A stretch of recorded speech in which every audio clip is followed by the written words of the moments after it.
The colonel's aide read her name off the manifest and almost skipped it. Support staff, medical detachment, no rank code worth announcing, and a name that took up less room on the page than the call signs above it. Maya Cross. He said it flat, the way you read a supply line item, and moved on to the pilots and the team leads, the men whose names came with weight already attached. Nobody in the briefing tent turned around. Nobody had a reason to. Maya was in the back, past the folding chairs, sitting on a crate of water with her boots crossed at the ankle. She did not look up when they said her name and skipped her. She was cleaning under her thumbnail with the corner of a folded map and listening to the wind push at the tent seams. And if her stillness meant anything to anyone watching, it was the stillness of a woman who does not expect to be called on. That was not what it was. But nobody in that tent could have told you the difference. And she was not in a hurry to teach them. Outside, the high desert went on for 40 miles in every direction, pale rock and pale sky, and a road that had been graded once and then forgotten. The forward base sat in a bowl of hills the maps called low, but that anyone on foot would have called something worse. Wind came down off them in the afternoons and did not stop until dark. Maya had been on the ground 11 days. She had said maybe 200 words the whole time, and half of those were please and thank you in the chow line. Colonel Ray Halloran ran the briefing standing up, sleeves down against the cold that came the second the sun dropped. He was talking about a village called Tavin, a cluster of compounds on the far slope where a convoy had gone quiet the day before. 4 men from a reconnaissance element, unaccounted for, since the last check-in. The map had a red circle on it, and the red circle had a number next to it, and the number was 4. 4 of ours, Halloran said. We get them back. Maya folded her map into a smaller square and slid it into her thigh pocket. And if you had been watching only her, you would have seen a woman who already knew she was going up that slope. You would not have known how, but you would have known she did. Before we go up that slope with her, because we are going to, all the way to a rooftop in Tavin with the light going flat and a number falling toward one, do the thing that lets this reach the next person. Tap subscribe. Tell me the city you're listening from, whether it's a parking lot in Denver or a kitchen in Manila, because I read them and it matters. There is a shot in the back half of this that shouldn't be possible, unlocked by one cold fact about how water freezes in a pipe, and Maya's going to walk you through it slow enough to do yourself. Stay to the end. That's where she cracks. The thing about Maya Cross that nobody at that base knew was written down in a file 3 levels above their clearance, and it started in a place with no military in it at all. It started in a grain town in the flat middle of the country, in the long shadow of an elevator that hadn't taken a harvest in years, where a girl too small for every sport her school offered found the one thing that didn't care how much she weighed. Her father kept the books for a co-op that was slowly going under, and he was a man who believed in writing things down, not for sentiment, for proof. He used to say that memory was a liar with a good voice, and that the only thing that ever kept a man honest was a number in a ledger with a date beside it. Maya learned to shoot on a borrowed rifle in a fallow field, and she learned it the way her father kept his books. Every shot logged, wind and light and load and result, in a spiral notebook that filled up and got replaced and filled up again. She wasn't a natural. That was the part the file didn't capture. She was something more dangerous than a natural. She was a girl who wrote down her failures in her own hand before anyone else could name them, and studied them at the kitchen table until they stopped being failures. "You don't get to lie to the notebook," her father told her once, and it was the only lesson he ever gave her that she carried into uniform. "You can lie to me. You can lie to the coach. The notebook doesn't listen to how sorry you are." By the time the military found her, quietly, through a marksmanship program that fed names to people who collected them, she had 11 notebooks. By the time she was the woman on the water crate in the high desert, she had a rank that did not appear on manifests and a record that lived in a vault, and she had learned to let people read the small word on the page and make up the rest. It cost her nothing to be underestimated. It had, more than once, kept her alive. There was one thing the desert couldn't distract her from, and it had nothing to do with Tavin. Her brother Dell had called the baseline 4 days back, and she hadn't taken it. She'd been on the range zeroing a loner, and she'd seen the note afterward, "Your brother, call back," and she'd folded it into her pocket next to the map and not called back. Dell was 2 years older and had raised her more than either parent had after their mother left, and the last time they'd talked, it had gone bad in the specific way that only family can manage, both of them saying true things in the cruelest available order. He'd told her she used the uniform to hide. She'd told him he'd stayed in that dying town because he was afraid of everywhere else, and then she'd gotten on a plane. That was 7 months ago. The note in her pocket meant he'd reached out first, which meant the next move was hers, and she had been carrying the next move around for 4 days like a stone she couldn't set down and couldn't throw. She told herself there wasn't time. There was time. There is always time for the phone call you're avoiding, and the not calling is the whole message. The mess at the forward base was a tent with 2 long tables, and the food came out of cans and got better the less you thought about it. Maya took her tray to the end of a table on her 3rd night, and a staff sergeant named Boone Tucker took the seat across from her without asking, which was his way. Boone was loud in the manner of men who have decided the world is a joke, told at their expense, and they might as well laugh first. He'd been running his mouth about the medical detachment for a week, about the paperwork clerks they'd sent up who'd get in the way if it ever got real. "You even fire that thing you carry," Boone said, "or is it for looks?" "Sometimes," Maya said. "Sometimes."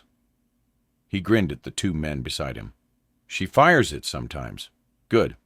Real reassuring. You know what we do up here?" "I read the brief." "You read the brief?" He laughed, and the men laughed because he was the kind of man you laughed with, so you weren't across from him. "Sweetheart, reading the brief and being up the slope when it goes loud are 2 different lives." Maya ate her food. She had been called worse by better, and Boone Tucker did not frighten her, but she noted the way the 2 men beside him laughed a half-second after he did, and she filed it, because a man whose courage is borrowed from an audience is a man who behaves differently when the audience is gone, and someday that might matter. The next morning it was warmer, and the wind held off until noon, and Maya spent 2 hours at a folding table with a warrant officer named Grace Peralta, who flew one of the little observation birds and kept a maintenance log the way Maya kept everything. They'd fallen into it by accident. Grace had a fuel flow number that didn't reconcile across 3 flights, and Maya had glanced at the page upside down and put her finger on the transposed digits without slowing down her coffee. Grace looked at her for a second longer than the moment needed. "You do books somewhere," Grace said. "My dad did. It rubs off." "It doesn't rub off like that." Grace pulled the log back and made the correction, and didn't push it, but something got decided at that table that neither of them said out loud, which was that each of them had found, in a place full of loud men, one other person who wrote things down and meant it. By the afternoon, the wind was back, and Maya was funny, which surprised the three guys stringing antenna wire by the comms tent when she stopped to help. One of them had the wire wrapped wrong, and she fixed it without a word, and then did a dead flat impression of Boone Tucker explaining the weather to a woman, sweetheart and all, that had the tallest of them laughing so hard he sat down in the dirt. She wasn't cruel about it. That was the thing they'd remember. She did the voice, and then she did Boone's own good-natured recovery, the way he'd laugh at himself if he heard it, and somehow that made it land warmer instead of colder. And by the time the antenna was up, the three of them would have followed her somewhere, though none of them could have said why a support clerk had that effect. A cook named Silas watched that whole thing from the mess tent flap. Later, he'd try to tell somebody about it and not have the words. It wasn't the impression. It was before that, the wire, the way she'd looked at the tangle for maybe a second, and then her hands just went no fumbling, no first try and second try, like the correct version was already in her fingers and she was only letting it out. He'd seen men work with their hands his whole life. He'd never seen anybody make a hard thing look like remembering. He said something like that to the guy next to him, and the guy said, "It's antenna wire, man." And Silas let it go, because he couldn't explain that it wasn't about the wire. The crisis came at 16:20 by the clock on the comms tent, and it came as a runner, not a radio, because the radio was the problem. Grace Peralta's observation bird had gone up the slope for a look at Taven and gotten a hard picture back before the feed cut. The 4 recon men were alive, held in the courtyard of the largest compound, and the compound had filled up with fighters since morning. Not 4, not 8. Grace's last clear count before she lost the link and had to bank away hard was 12 armed men in and around that courtyard, and 4 of ours on their knees against the north wall with their hands behind them. 12, 4. Those 2 numbers went around the base in 90 seconds. Halloran had the tent flap open and the map out and his officers around him inside of 3 minutes, and the math was ugly from any direction. A ground assault up that slope meant crossing 400 meters of open grade under guns that would see them the whole way. Air meant flattening a courtyard with 4 friendly bodies in it.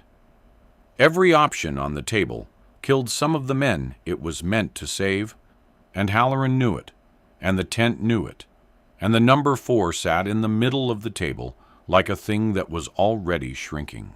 "They start executing when they see us move," said the operations officer. "The second we commit up that slope, they'll drop all 4 before we're halfway." "So we don't move up the slope," Halloran said. But he didn't have the rest of the sentence. Maya had come to the edge of the tent the way she came to everything, without announcement, and she stood at the map for a while before she spoke, long enough to trace the contour lines and the little black squares of the compounds and the one thing on that map that everybody else had looked past because it wasn't a threat and it wasn't a route. When she finally said a word, the whole tent felt the wrongness of it. This small woman from the medical detachment putting her finger on the map like she had standing. "There's a rooftop here," she said. "Southeast, higher than the courtyard, 1,100 meters, give or take." "And?"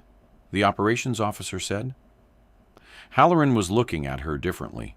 Halloran, alone in that tent, had seen the second manifest, the real one, the one that came in a sealed envelope for his eyes and told him what he actually had sitting on a water crate in his medical detachment. He had known for 11 days and said nothing, because that was the arrangement, and because some cowardly comfortable part of him had been glad to have her tucked away unused. He looked at the number 4 on the table, and he looked at Maya Cross, and he made himself say the thing that cost him. "I've had you doing inventory for 11 days, Halloran said. It came out rough. That was mine. That was me being... That was mine. I knew what you were, and I sat you on a crate, because it was easier for me?" He straightened. "I'm asking now. Can you get on that roof and give me those 4 men back?" The tent turned to look at her. The clerk. The one they'd skipped. Maya keyed the radio she was already wearing, the one nobody had thought to wonder about, and her voice went out flat and clipped and entirely unlike a woman who fired it sometimes. "Overwatch actual. Moving to the southeast structure. I'll need eyes from Peralta's bird on a 15-minute cycle, and I'll need everyone off this net who doesn't have a job on it. Cross out." Then she picked up her bag, the long one she carried everywhere and nobody had asked about, and she walked out of the tent into the wind. Getting to the roof was the first hour, and it was all on foot and all alone, because the whole point of Maya Cross was that one person moving slow could reach a place that a squad moving fast never would. She went wide around the south of the bowl, down into a dry wash where the walls came up over her head and the wind stopped like a door had closed, and she moved along the packed sand at the bottom at a pace that would have looked lazy to anyone watching, and was in fact the exact speed at which she made no sound and threw no dust. Grace's voice came in on the cycle, every 15 minutes, low and even. Courtyards holding, still 12. 4 still up against the north wall. The wash gave out 300 meters from the compounds, and the last stretch was the bad part, a slope of loose scree with no cover taller than a boot. And Maya lay down at the lip of the wash and looked at it for a long time before she committed to it. Crossing it upright meant being seen, so she didn't cross it upright. She went across it on her belly in the last of the good light, pushing the long bag ahead of her a foot at a time. And every time the wind gusted, she moved, and every time it fell, she froze. Because a moving thing in a still moment is a thing the eye catches, and a still thing in a moving world is nothing at all. It took her 40 minutes to cross 90 meters. Her elbows were raw through her sleeves by the end of it. She did not hurry, because her father's voice was in her somewhere saying the notebook doesn't listen to how sorry you are. And the notebook, right now, was the 4 men against the wall.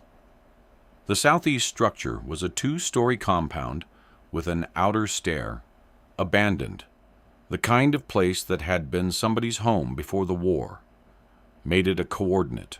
Maya came up the outside stair with her back to the wall and her weapon up, and cleared the roof access the way she'd cleared rooms in 3 countries, fast and low and silent, and found the roof empty except for a water tank on a steel frame and a scatter of dead leaves in the corners. She got low behind the roof's front lip, which came up to about her shoulders when she knelt, and for the first time she looked down the slope at Taven and saw the courtyard whole. Grace had it right. 12, though they moved, and it was hard to hold the count, and the 4 recon men on their knees at the north wall, hands behind them, heads down. 1,100 meters, the slope falling away between her and them, the light going long in gold and starting to flatten toward the gray that comes before dark. Maya lay down behind the lip and built her position the way she built everything, slowly, one piece at a time, and she got the rifle out of the long bag, and she started to write the problem down in her head the way she'd have written it in a notebook. Because a problem you can write down is a problem you can solve. The wind was the first entry. It came down off the hills behind her, at her back and slightly left, and at her position. It was maybe 15 miles an hour, and gusting past 20. But the wind at her position was not the wind that mattered, and here was the trap. The whole thing was built to spring on anyone who'd ever been taught the easy version. Everyone reaches for the far end. Everyone wants to read what the wind is doing down there, at the target, off the smoke of the cook fire in the courtyard, or the way the dust lifts. Maya did not do that, because Maya had learned the hard truth that the smoke at the far end tells you what the wind was doing at the far end a moment ago. And by the time your round arrives, the far end has changed its mind. She had 11 notebooks that said so. So she set the wind aside as a thing she would solve last, with feel, and not with looking. And she turned her attention to the harder problem, which was the geometry. And it was here that Tavin gave her the thing that no other place would have. "Peralta," she said, "you seeing the courtyard layout? The north wall where they've got our people?" "I see it. There's a channel running along the base of that north wall. Concrete lip, runs the length of it, goes into the ground at the east corner. Tell me I'm seeing that right." A pause, while the little bird banked. "You're seeing it right. Looks like drainage. Why?" "Because it's not draining anything," Maya said. "It hasn't rained here in 5 weeks, and it's the wrong season to be dry." She was quiet for a moment, doing the thing her father had taught her, which was refusing to believe the easy answer until the number in front of her forced it. "That's not a drain, Peralta. That's an irrigation channel. This whole slope's terraced. Look at the compounds. They step down. They move water down the hill by gravity, compound to compound, and they open and close it with gates. And that channel goes right along the wall our men are kneeling against." "Okay," Grace said slowly. "And that helps us how?" It didn't yet. That was the truth. A dry channel along a wall was not a weapon. Maya set it in the notebook and kept going, because the operation was not going to hold still while she solved it. And the next complication was already coming up the slope behind her, in the form of a sound she knew. An engine. Small, 2-stroke, laboring. Somebody was bringing a vehicle up the terrace road on the far side of the compounds. And when Grace called it a minute later, it was worse than a vehicle. "You've got a technical coming into the courtyard, truck bed, gun mounted. And Maya, they're setting up like they're leaving. They're loading the trucks." Which changed the clock. As long as the 4 men were kneeling against a wall, Maya had time. The second they got loaded into a truck and driven off in 12 different directions, they were gone, and no rooftop and no rifle would find them again. The number 4 had a deadline attached to it now, and the deadline was however long it took 12 men to load 2 trucks. "How long?" Maya said. "They're not hurrying. 10 minutes, 15, they loaded some crates already. Tell me the second they touch our people." "Copy." Maya lay behind the lip and made herself breathe slow, while her body tried to do the opposite. This was the part nobody wrote down about the work, the part where the thing you were built for arrived, and your own animal, insides, tried to ruin it. The heart going too fast, the hands wanting to grip, the voice in the back of the skull that said, "Move, do something, now." She had a sentence for it, one she'd worn smooth over years, and she said it to herself against the concrete. Slow is a decision. She made the decision. Her heart came down 4 beats. Not all the way. Enough. 12 men, and one of them now on a mounted gun. 4 friendlies against a wall. a dry irrigation channel, a water tank on a steel frame behind her, 1,100 meters of falling slope, and the light going. She turned each of those over. She had shot into hard problems before, but never one with 4 lives sitting inside the answer, where a miss did not just miss, where a round that went where she didn't intend went into a man she was there to save. And then the courtyard did the thing that would decide all of it, though Maya didn't know yet that it would, and she filed it only because she filed everything. One of the fighters, a big man who'd been directing the loading, walked to the east corner of the courtyard where the channel went into the ground, and he crouched at a metal gate set into the concrete there, and he hauled it up on its track. He was diverting the water, somewhere uphill, in a compound Maya couldn't see. He'd just opened a gate that would send whatever water the system was holding down the terraces toward this one, getting the courtyard's own supply topped off before they pulled out, maybe. Maya watched the man wrestle the gate up and drop it into its open notch and walk away, and she wrote it down, and she did not yet know she had just been handed the whole thing. Maya. Grace's voice had changed. Maya, they've got one of our guys up. 2 of them pulled him off the wall. They're walking him toward the first truck. And there it was. The deadline had a face now. Which one? Maya said, and her voice was so level, it frightened Grace more than shouting would have. Can't tell from here. The one on the end. Tall. They've got his arms. Maya put her eye behind the scope and found the courtyard and found the tall man being walked toward the truck. And she made herself not fire, because one shot now bought her 1 man and told the other 11 exactly where she was. And then the remaining 3 died against the wall in the time it took her to work the bolt.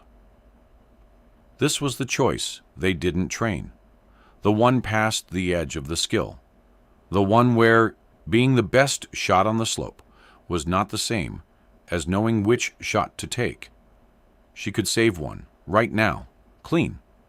Or she could wait and risk all 4 and try for the thing that saved all of them at once. Her father's notebooks didn't have an entry for this. She was writing this page herself. She keyed the radio. Peralta, I need you to raise the recon element. They've got comms? One of them had a radio when they went down. If it's still on him, raise them, now. Get me their team lead. A stretch of static. Maya lay with her cheek on the stock and her eye on the tall man being loaded and counted her own heartbeats, and the static went on, and she said a name into it. Recon lead, this is Overwatch, sound off, nothing. Recon lead, Overwatch, sound off. The static kept coming back empty, and every second of it was a second closer to a truck door closing, and Maya felt the thing she'd been holding down all afternoon start to come up through the floor of her, the cold certainty that the radio was on a dead man and she was talking to a corpse, that she'd waited too long, that the clean shot she didn't take had been the only real one on the table. Slow is a decision. She said it, and this time it barely held. Overwatch. The voice came through, chewed and low. Recon lead. We hear you. Can't move. Zip-tied to each other at the wall. Maya closed her eyes for 1 second. 1. Then opened them. Listen to me exactly, she said. You're going to feel water at your feet in the next few minutes. Cold. Coming along the channel at the base of your wall. When it reaches you, I need every one of you flat on the ground, face down in it, and I do not care how that looks. When you hear the first shot, you stay down. You do not get up until I tell you a number. The number is 4. Someone will say the word 4 on this net, and that's when you move. Not before. Say it back. Flat when the water comes. Down on the first shot, up on 4. Understood. And your tall man on the truck? That's Okafor. They pulled him first. I'm getting Okafor back before the water, Maya said, and she had no idea yet how she was going to make that true. The saved man had a name now, and the name was Okafor, and Maya held it while she worked, because a name was heavier than a target, and heavier was what she needed. She keyed once more. Okafor, you can't answer. Just listen if you can hear me. You're being walked to a truck. When you get near the tailgate, you're going to trip. You're going to go down hard and stay down and make them drag you. Make it slow. Buy me 30 seconds. Fall at the truck, Okafor. Fall now. Through the scope, she watched the tall man's knees buckle at the tailgate. She watched him go down in the dirt and become a dead weight. Watched the two fighters swear and haul at him. And it bought exactly the thing she'd asked for. 30 seconds. And 30 seconds was enough to change what she was solving for. Because now she looked at the water tank on the frame behind her. And she looked at the dry channel 1,100 meters downslope. And the whole thing came together in her head as one shape. And it came together out of a thing she knew in her body from a place 1,000 miles from any war. Peralta, Maya said, I need you to trust me, and I need you to relay something to Halloran, word for word, because he's going to want to stop me, and there isn't time to argue. Ready? Go. The channel's about to run. That big fighter opened the uphill gate 2 minutes ago. The water's coming down the terraces right now, gravity-fed, and it's going to reach the courtyard through the channel along the north wall. When it does, it hits the closed gate at the east corner, the low one, and it's going to back up and pool along that wall because that gate's shut. That pool is what saves our men. It puts them below the line of anybody's fire if they lie down in it, and it gives me a mirror. She breathed. Here's the part he won't like. I'm not shooting a man to start this. I'm shooting the tank. Say again? What tank? There's a steel water tank on the roof with me. Elevated. Full. Feeder pipe running down the outside of this building toward the same terrace system. I can see where it ties in. It's the highest water on this whole slope. If I put a round through the base of the feeder pipe, where it's already stressed at the elbow, I dump 300 gallons downhill all at once, and it follows the same channel, and it hits that courtyard as a wall of water 2 minutes before their little irrigation trickle would have gotten there quiet. Her voice stayed flat and low and certain, the voice of a woman reading her own notebook. It's going to sound like the hillside let go.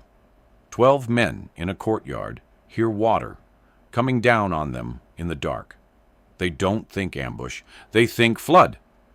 And every one of them looks uphill and moves toward high ground, which means they move away from our people and they bunch up. That's my window, not the water. What the water makes them do. Grace was quiet for a second. How do you know the pipe will break where you want it? Because it's an elbow joint, and it's the coldest hour, and that pipe's been freezing and thawing every night for a year. Cold water sitting in a horizontal run freezes first at the low bend, and freezing water splits steel from the inside a little at a time. That elbow is already cracked. I'm not breaking a pipe. I'm finishing a crack somebody else started every night for a winter.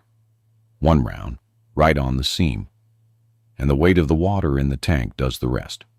She paused.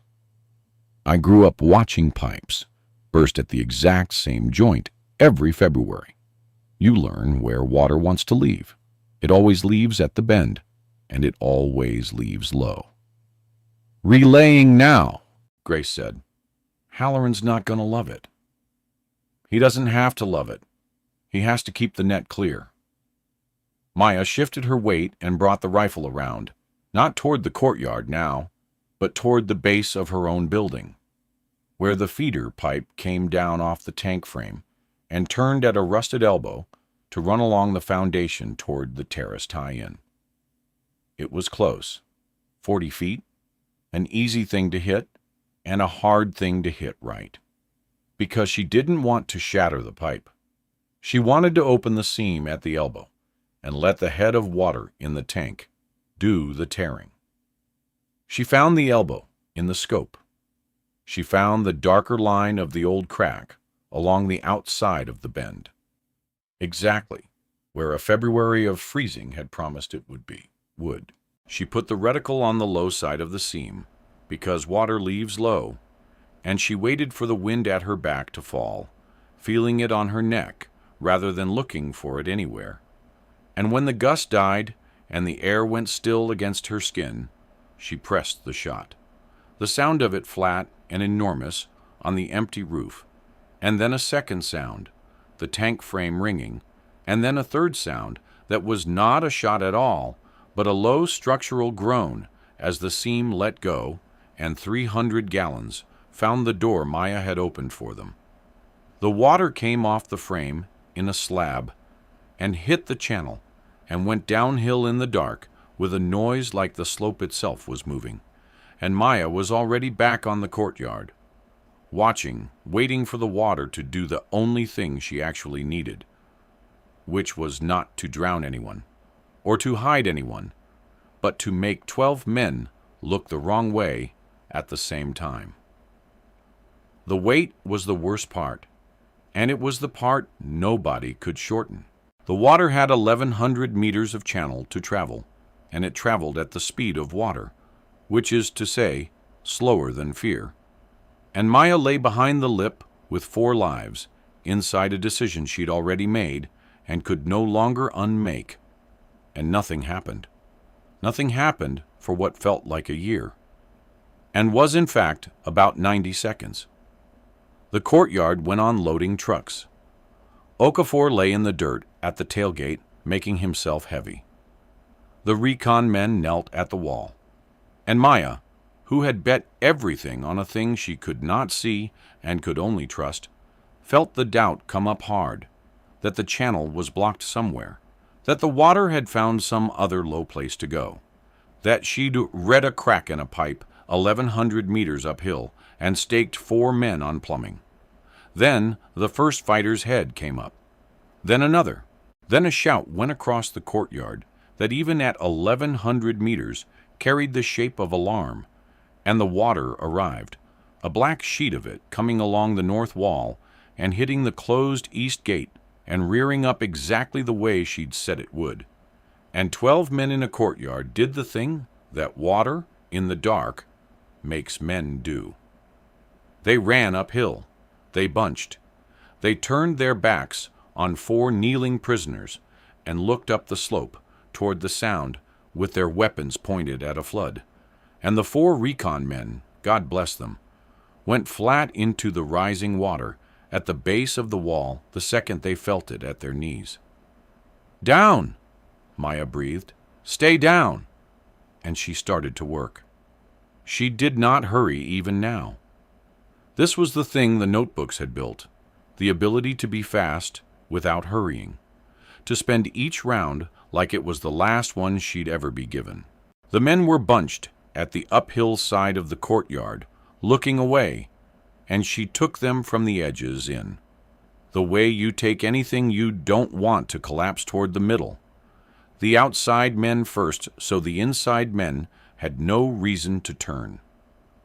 The rifle ran dry, and she loaded, and it ran, and she loaded again. And Grace's voice was in her ear counting it down. Not the shots, the men, the thing that actually mattered. "That's 4. That's 6. They still don't see you, Maya. They're firing uphill at the water. That's 8. The number falling in the other direction now, the good direction, the courtyard emptying of the 12, while the 4 stayed flat and alive in the water. There was one bad moment One, when the man on the mounted gun swung it around, and Maya could not tell if he'd found her building or was just spraying the slope, and a line of heavy rounds walked across the roof lip 6 feet to her left and threw concrete chips that stung her cheek, and she held her position and put the last of a magazine into the truck bed, and the gun went silent. Her hands did not shake. That would come later. In the moment, they did exactly what she asked and reloaded, and she found the last 2 men trying to break for the terrace road, and she did not let them. "That's 12, Grace said, and her voice broke on the word. "That's all of them. Maya, that's all 12. The courtyard was still. "Recon lead, Overwatch." Maya's voice had not changed at all. 4. At the base of the north wall, 4 men came up out of the water. Maya came down off the roof because the title of her job that day was not shooter. It was the woman who brought them back, and you can't bring men back from 1,100 meters away. She left the long bag on the roof and took only the rifle, and she went down the outer stair and across the dark slope on foot. Fast now, because fast was finally safe. And she came into that courtyard through the east gate with the water still ankle-deep and draining. And the 4 recon men were on their feet against the north wall with their hands still zip-tied behind them, soaked and shaking and alive. Okafor was the tall one, up off the dirt by the truck, and he was the first one she cut loose.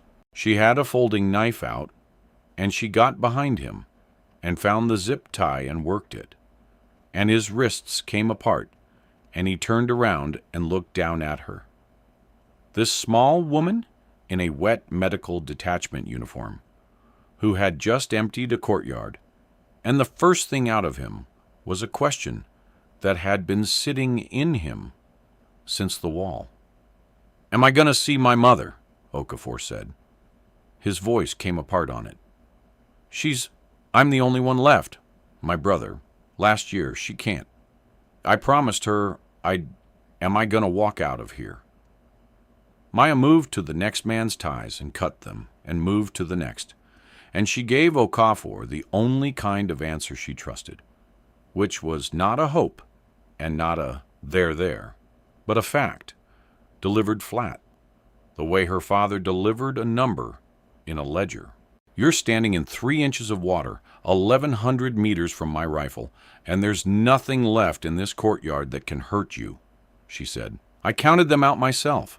12 of them, all down, nobody behind you, nobody on the road. You're going to see your mother because there is no longer anything between you and the truck home. That's not me being nice to you.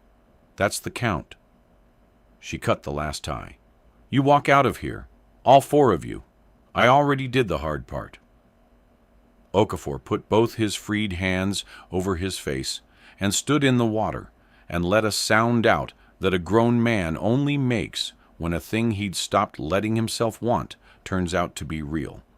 And Maya put one hand flat on his back between his shoulder blades and left it there while she used the other to key the radio. And the hands that had run a rifle for 6 minutes in the cold were now doing this, the close, careful thing, holding a big frightened man up by the back, while his knees remembered how to work. "Overwatch to base. 4 recovered, 4 alive.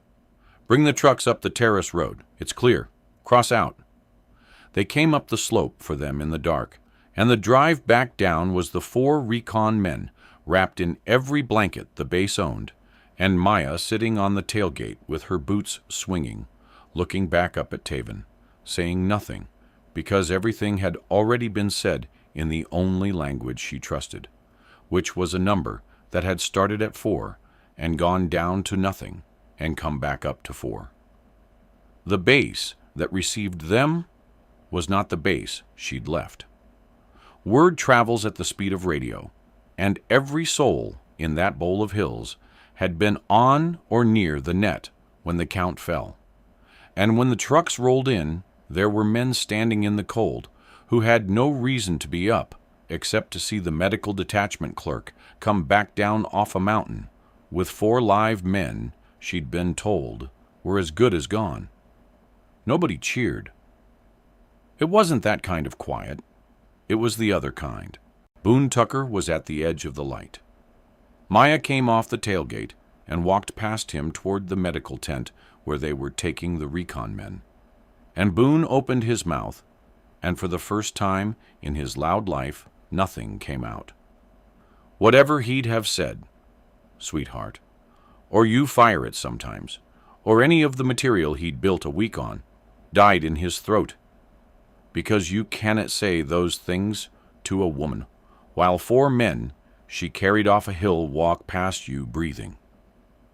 He shut his mouth. He looked at the ground. Maya didn't even see him do it, which was somehow worse and better both.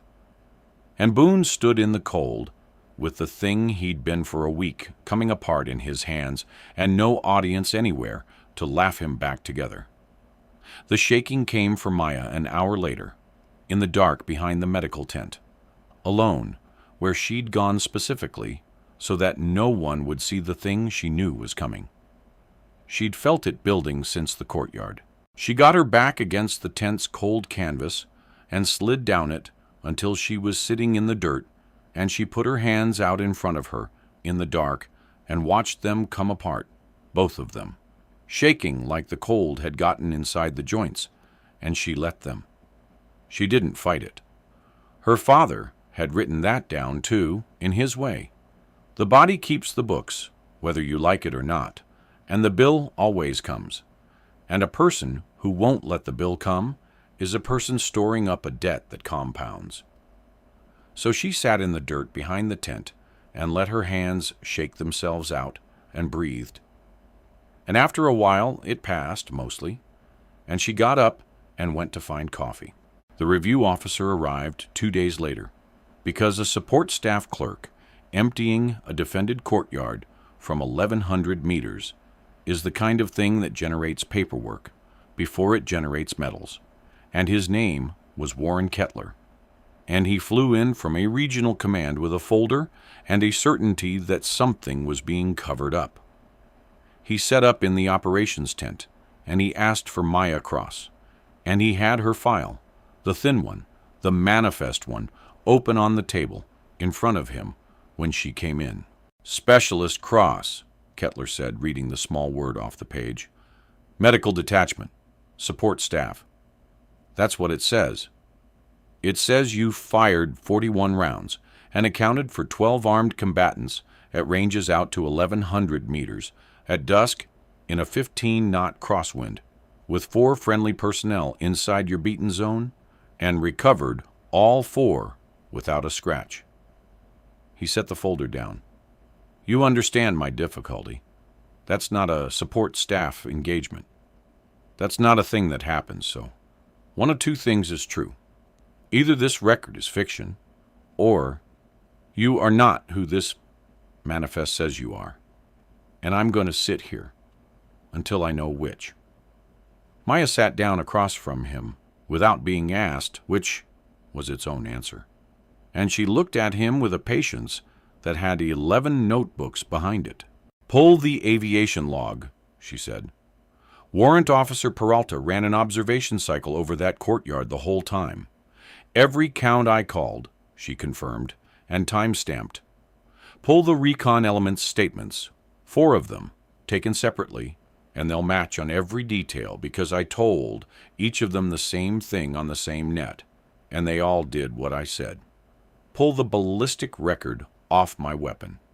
Then pull the audio off the command net, all of it. And you'll hear a colonel tell me he'd had me doing inventory for 11 days because it was easier for him. And you'll hear me call the water before it ran. She paused. You came in here with a folder that has 1 word in it.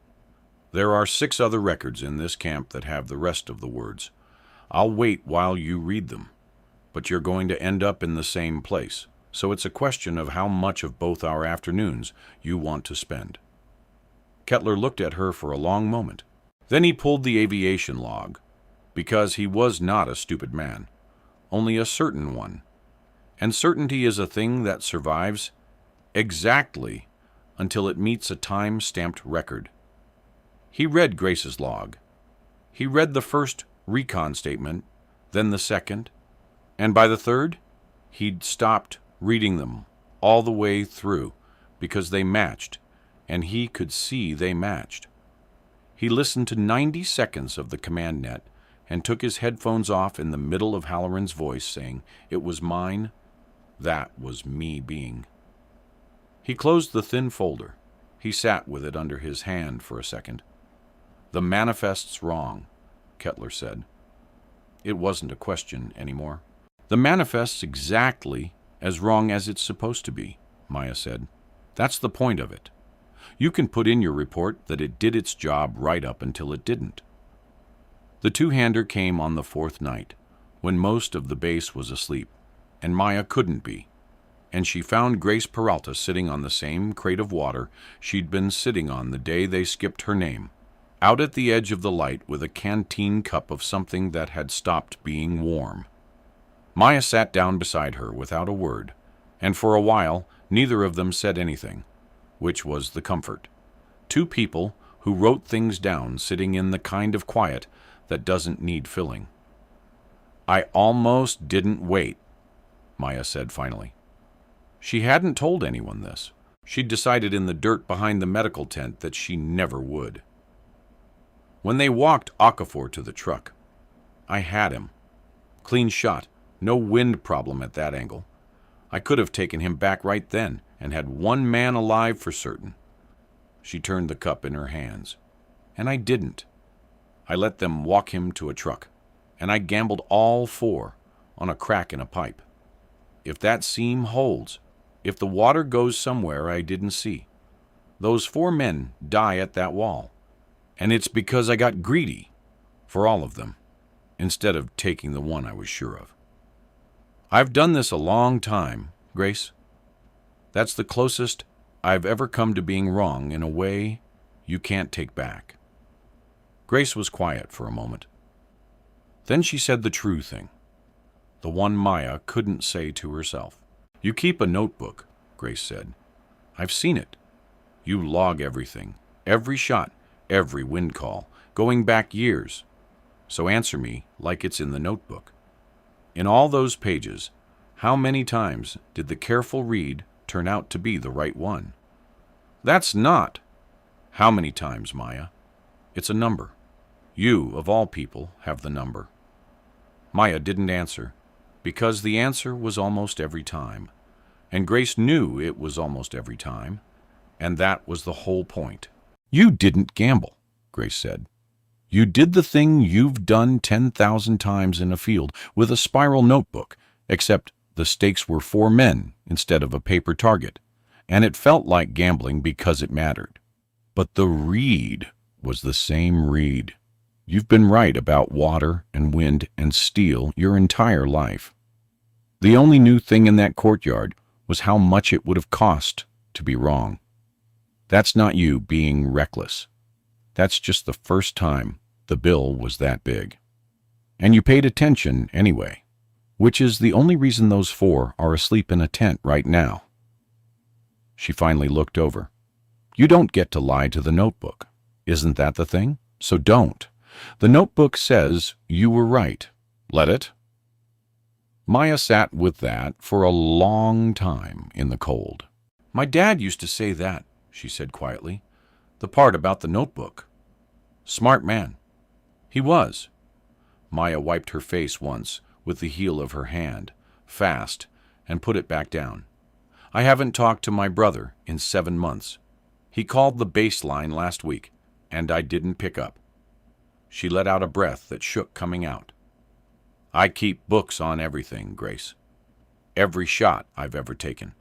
And the one ledger I won't open is the one with my own family in it. How's that for a system?" Grace didn't try to fix it. She just bumped her shoulder against Maya's in the dark and let the duration of the silence say the thing. And the silence ran a good 10 seconds. And then she said, "So open it. You're the bravest person I've ever met, and you're scared of a phone.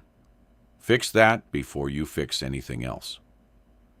The thing about the brother didn't get solved by anyone flying in with an answer, because the thing about the brother was never a puzzle with a missing piece.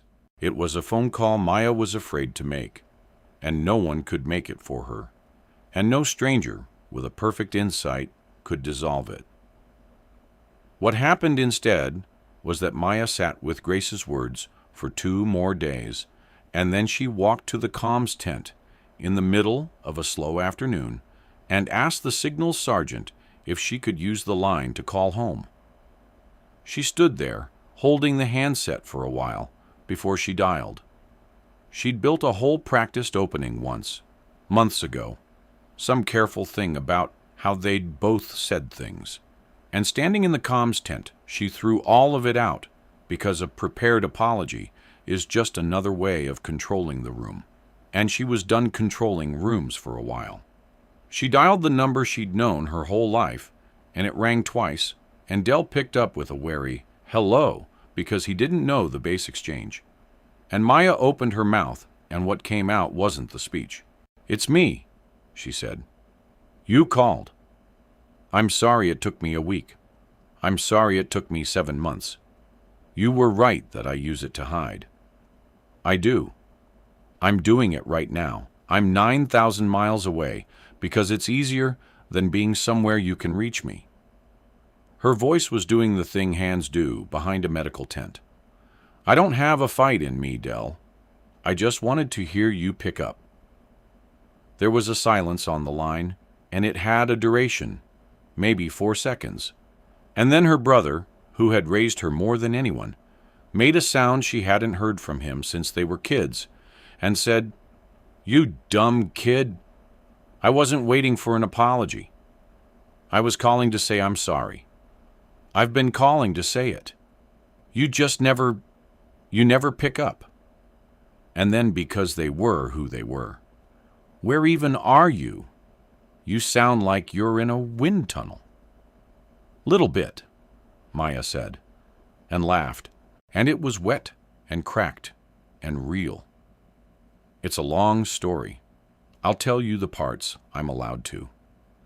She'd built her whole life on not lying to the ledger, and the last ledger she'd kept closed was the one with her brother in it, and she'd finally opened it herself. Nobody handed her the answer. She just decided to dial. Boone Tucker did the thing on the 6th day, and he did it where no one could see him, which was the only way a man like Boone could do a thing like that. Maya had left the long bags cleaning kit on the roof at Tavin in the rush of coming down, a small good rod and a set of brushes her father had given her, and she'd written it off, because you don't go back up a slope for a cleaning kit. Boone went back up. He took a truck out on a made-up errand, and he walked the last of the slope on foot, and he went up the outer stair of that compound, and he found the kit where she'd left it by the tank frame, and he brought it down, and he cleaned it, and he left it on her cot without a note, because a note would have meant he wanted credit, and the whole point was that he didn't. She knew it was him. There was no one else it could have been. He never said a word about it, and neither did she, and that silence was the first honest thing to pass between them. The apology itself came 2 days after that, and it came hard, the way real ones do. Boone found her at the mess table, alone, and he sat down across from her, in the same seat he'd taken the first night, and he put his hands flat on the table and looked at them. "I said things to you," Boone started, "that first night and after. I called you." He stopped, started again. "I stood in front of my guys, and I made you the joke, because it was—" He stopped again, and his jaw worked, and this was costing him something visible. The way the truck up the slope had cost him something no one saw. "I did it because you were small and quiet, and I decided that meant I was more than you. And I needed my guys to see me be more than somebody. and you walked past me with 4 men, I'd already grieved. And I didn't have anything. I still don't. I don't have a thing to say that fixes calling you what I called you." He finally looked up. "I'm sorry, Cross. It's not enough. I know it's not." Maya looked at him for a moment. She could have made it cheap and easy and let him off, and she could have made it a punishment and left him twisting, and she did neither, because her father hadn't raised her to do either one. "You went up the slope for the kit," she said. It wasn't a question. Boone didn't confirm it. He didn't have to. "Then we're not nothing," Maya said. "Start there." And she pushed the salt across the table to him because his eggs were bland and it was time to eat. And that was all, and it was enough to be going on with. The letter reached her through the base mail 2 weeks later, after they'd rotated back to the main installation, and it was from Okafor's mother. It had no rank in it, and no military word in it anywhere. It was a page and a half, in the careful hand of a woman who had learned English as an adult and was proud of her penmanship. And it said that Chike was her only living son, that she had buried his brother 13 months ago, that she had not slept a full night since Chike deployed, and had made her peace with the phone call she was sure would come. It said that instead of the phone call, her son had walked through her door on a Tuesday and put his bag down and sat at her table and eaten 2 plates of the thing she made, and that she had not known until he was home that a woman she would never meet had been the reason. She wrote that she did not know how to thank someone for a thing that large.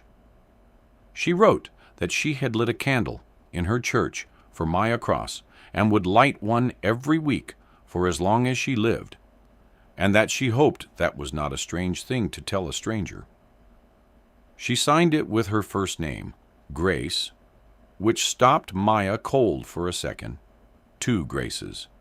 And then she folded the letter along its creases and sat on her bunk, and did not know what to do with her hands, or her face, or the enormous plain thing that had just been set in her lap by a woman who lit candles. She didn't have a system for that. There was no ledger for it. She sat with it a long time. The recognition, when it came in a hangar on the main installation with 300 people in it, and Maya would have skipped it if skipping it had been allowed, and it wasn't, because Halloran had made sure of that. He'd spent his own standing to make it happen, had gone up his own chain and told the part that made him look worst. The 11 days on the crate, the sealed manifest he'd been glad to bury, and he'd insisted that if there was going to be a formation, it would name out loud what she'd done and what he'd failed to do. That cost him. Colonels do not volunteer the story of their own smallness in front of a hangar. The room was the thing, not her. She stood at the front, in a clean uniform, looking like she wanted to be 1,100 meters from anywhere. And it was the room that told the story.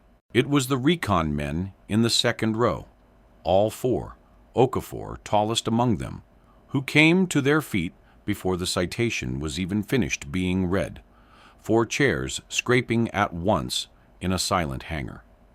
It was Boone Tucker, 3 rows back, who stood up second and stood up straight and put his eyes front like a man at a funeral for his own worst self, and did not look away from her, made himself not look away, which was the hardest thing in the room for him to do. It was Grace Peralta, who knew every number in the story, standing with her arms crossed and her jaw tight so she wouldn't do the other thing. It was Warren Kettler, the review officer, who had flown back specifically to be there, on his feet with a folder nowhere in sight. It was the way the standing spread across the hangar in a wave from the people who'd been there to the people who'd only heard.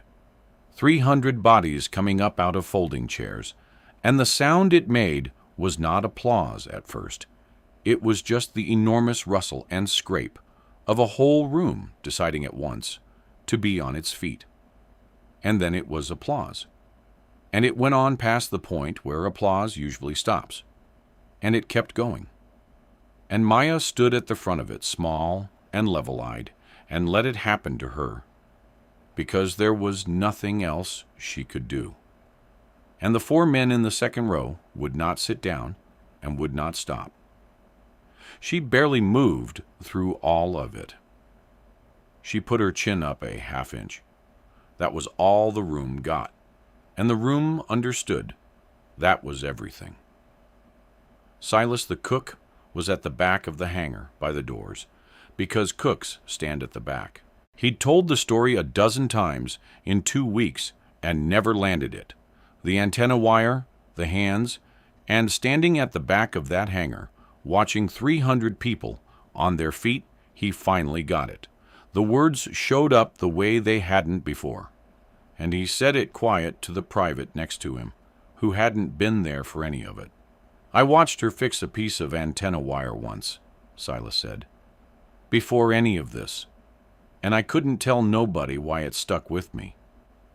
He watched Maya at the front of the room. It's because she did it like she'd already done it 1,000 times when nobody was watching. That's the whole thing about her. Everything you just heard, all 12, 4 men off a wall, she'd already done it 10,000 times in her head where nobody could see. The hangar's clapping for the one time it counted. I saw the 10,000 it took to get there in a piece of wire and didn't have the sense to know what I was looking at. The private looked at him. Silas just nodded, like something had finally been filed in the right drawer.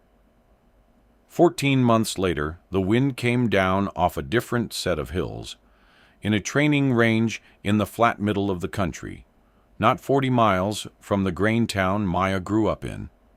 And she was on the line at dawn with a spiral notebook open on the mat beside her, and a young class of precision students, downrange of nothing, waiting.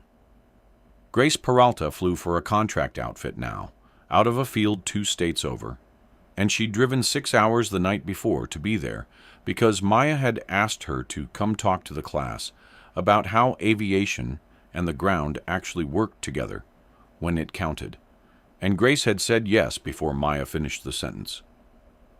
She stood at the back of the line with a coffee and watched Maya run the range, and didn't say much because there wasn't much to add to watching Maya work.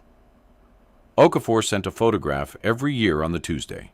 He was out now, back home, and the photograph was always the same 2 people at the same table, him and his mother, 2 plates in front of them, and every year the caption was just the date. The one on Maya's phone that morning was the most recent Tuesday, Chike Okafor and his mother Grace at their table, and Maya had it set so it was the first thing she saw when the screen came on, which meant she saw it at 500 that morning, in the dark, before the range. 2 people at a table because of a crack in a pipe, and she put the phone in her pocket and went to work. Halloran had retired and written her a letter she kept. Boone Tucker was still in and had made a decent senior sergeant, and they exchanged exactly 1 message a year on the anniversary. And it was always him, and always the same 3 words, "Went back up," and always her reply. Same 3, not nothing yet, and no one who read those 6 words over their shoulder would ever have understood them, and that was the point. The thing the courtyard left her with was in her hands, and it showed up on cold mornings, and this was a cold morning. When she picked up the rifle off the mat, her left hand was a half-second slow to close, the fingers stiff in the cold in a way they hadn't been 15 months ago. A small deep ache in the joints that woke up whenever the temperature dropped and her body was tired, and she'd stopped fighting it the way she'd stopped fighting the shakes behind the medical tent. She just worked around it now. She flexed the hand twice, slow, to bring it awake, and set it on the rifle, and it did what she asked, only a little later than it used to. She never named it to anyone. The students thought the little flex was a ritual. She let them think it. A student 2 positions down missed her win call and got frustrated and started to rush the next one, and Maya walked over and knelt beside her and didn't touch the rifle. "Slow down," Maya said. "You already know how this ends if you hurry. Write down the shot you just missed. All of it. Honest. The wind you called and the wind that was really there. You don't get to lie to the notebook." The girl looked at her. "The notebook doesn't care how sorry you are. It only cares what you write next. So write the next one true." The girl bent over her log and started writing, and Maya stood up and stepped back and let her be, because the lesson only takes if you leave after you plant it. The sun came up over the flat country where she'd learned all of it, and Maya Cross walked the line behind her students with a notebook under her arm, and her collar up against a cold that lived in her left hand now, level-eyed, unhurried, at home in the one place that had never once underestimated her, which was a firing line at dawn with the wind coming down off the hills and a page waiting to be filled in honest.